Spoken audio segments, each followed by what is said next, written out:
Bonjour à tous. Le Japon est connu pour son folklore aux créatures toutes les plus fascinantes les unes que les autres. Voici mon top 9.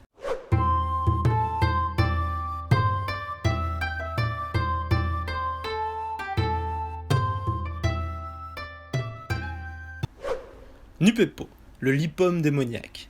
Le Nupeppo est un amas de chair dégoulinante dégageant une forte odeur de cadavre en putréfaction.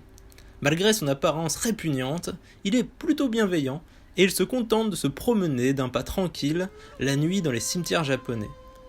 Étrangement, on dit que manger sa chair procure la jeunesse éternelle. Bon appétit. Nopérabo, la créature sans visage.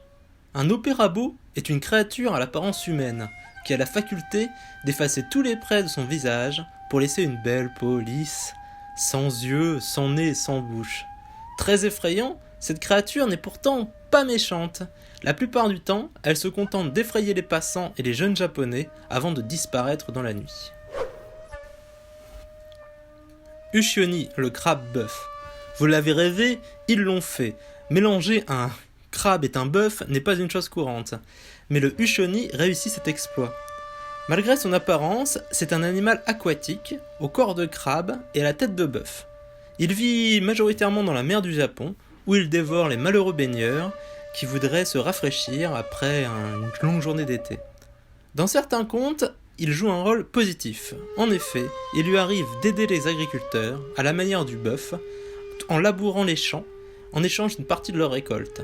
Ses longues pattes de crabe l'aident à tracer des sillons réguliers. Kasha, le voleur de cadavres.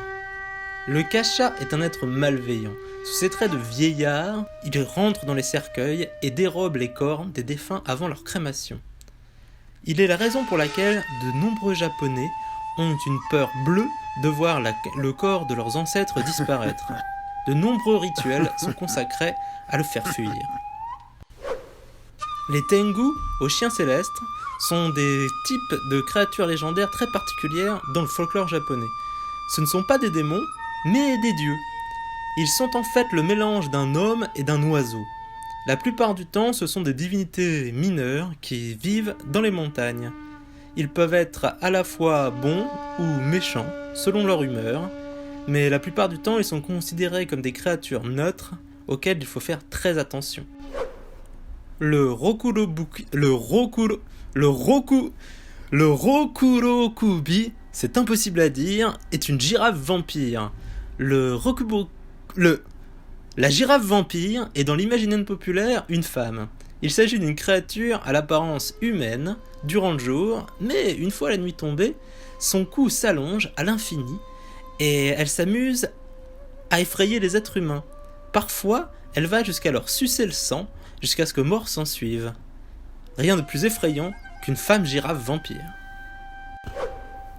Le Nuleona. Le Nuleona, qui signifie littéralement la femme humide, pas de mauvais jeu de mots, est un type de sirène japonaise.